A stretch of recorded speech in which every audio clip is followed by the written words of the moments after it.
Hi everyone, Nemo here. I'm back fact-checking a video from Church Newsroom entitled Political Neutrality. It's only a short one, but I think it's key to understand how the Church wishes to present itself in regards to politics. So let's get to it. The Church of Jesus Christ of Latter-day Saints is neutral when it comes to party politics. Simply put, its mission is to preach the gospel of Jesus Christ, not elect candidates. So just what does political neutrality mean? Let's take a closer look.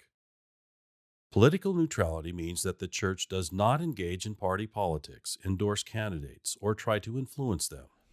So straight away we have a subtle deviation from the title of the video, as it will be commonly understood. The video now says that the Church does not back candidates or get involved in party politics. That's different to absolute political neutrality, which is commonly understood to mean an organisation is apolitical, having no political content or bias. Also off limits.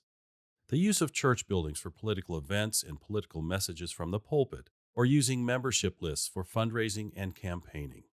That's without exception. But there have been exceptions. Political messages from the pulpit is where the Church fails to meet its own standard here. Ezra Taft Benson in October 1979 gave the following address. The false prophets of communism predict a utopian society. This, they proclaim, will only be brought about as capitalism and free enterprise are overthrown, private property abolished, the family as a social unit eliminated, all classes abolished, all governments overthrown, and a communal ownership of property in a classless, stateless society established. Since 1917, this godless counterfeit to the gospel has made tremendous progress toward its objective of world domination. Today, we are in the battle for the bodies and souls of men. It is a battle between two opposing systems, freedom and slavery, Christ and Antichrist. The struggle is more momentous than a decade ago. Yet today, the conventional wisdom says you must learn to live with communism and to give up your ideas about national sovereignty. Tell that to the millions, yes, the scores of millions, who have met death or imprisonment under the tyranny of communism. And that's not the only time Benson spoke over the pulpit about communism either. In more recent years, the Church has directed the votes of its members on certain issues, such as the legalization of same-sex marriage and the legalization of marijuana. We ask that you do all you can to support the proposed constitutional amendment by donating of your means and time to assure that marriage in California is legally defined as being between a man and a woman. Our best efforts are required to preserve the sacred institution of marriage.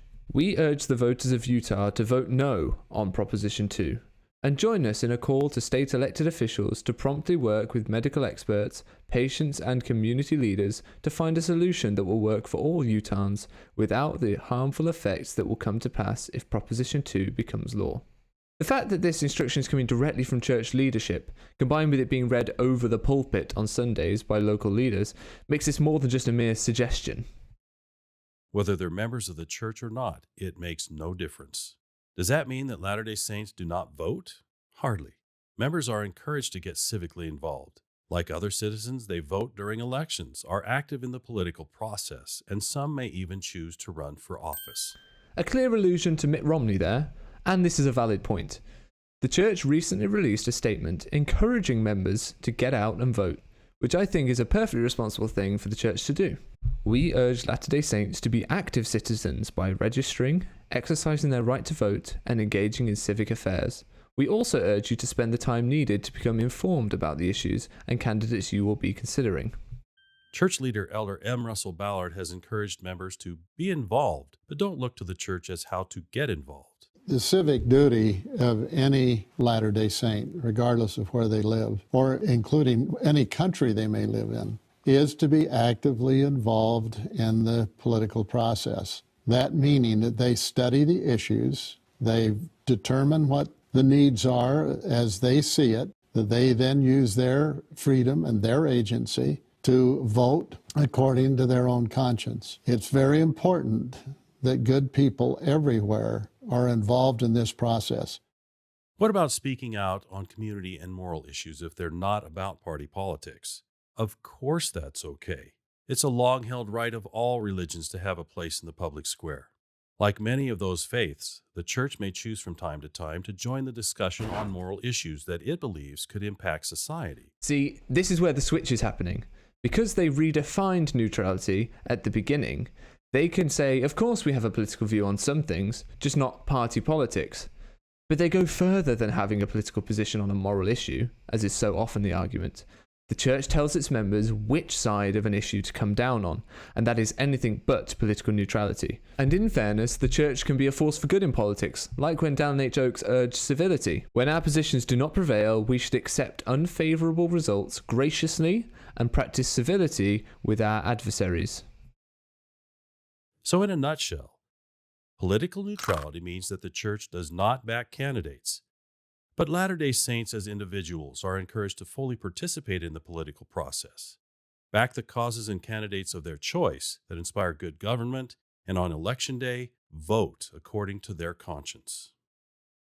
Learn more at newsroom.churchofjesuschrist.org. It seems the church can be politically responsible then, so why the denial that it's politically involved, despite evidence to the contrary? Why not just embrace it?